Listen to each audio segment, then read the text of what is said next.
Welcome সবাইকে।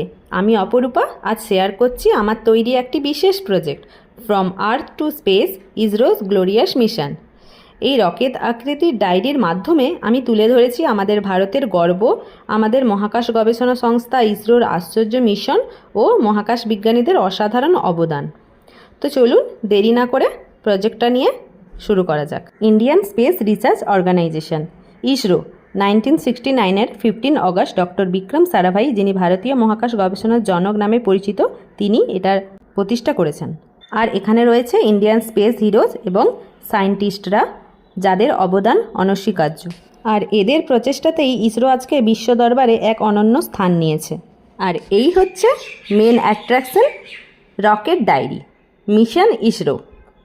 এখানে রয়েছে সমস্ত সাকসেসফুল মিশন আমাদের ইসরোর, successful journey beyond the sky. তো চলুন দেখে নেওয়া যাক। ফার্স্ট রয়েছে আর্যভট্ট, এটা ভারতের প্রথম কৃত্রিম উপগ্রহ। এরপর রয়েছে রোহিণী স্যাটেলাইট, যা প্রথম সফল ভারতীয় রকেটের উৎক্ষেপণ। এরপর চলে যাব ইনস্যাট সিরিজে, যোগাযোগ ও আবহাওয়া পর্যবেক্ষণের জন্য।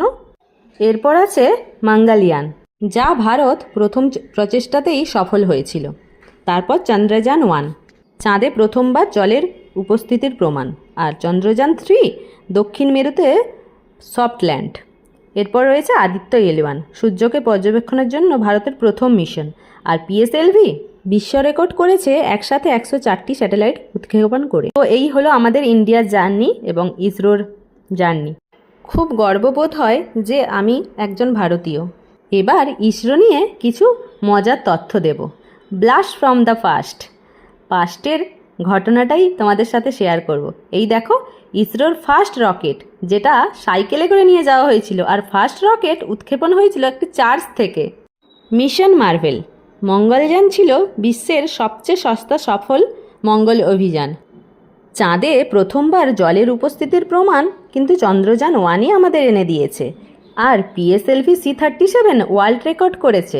এবার চলে যাব ইসরোর আপকামিং স্পেস ড্রিম নিয়ে। কি কি ড্রিম আমাদের ইসরোর সেটা দেখে নাও। গগনযান, ভারতের প্রথম মানব মহাকাশ মিশন। আর শুক্রযান হচ্ছে শুক্র গ্রহের দিকে ভারতের অনুসন্ধান অভিযান। এই প্রজেক্টটি করতে গিয়ে আমি অনেক কিছু শিখেছি, ইসরোর অজানা কাহিনী, মিশন আর বিজ্ঞানীদের সম্পর্কে।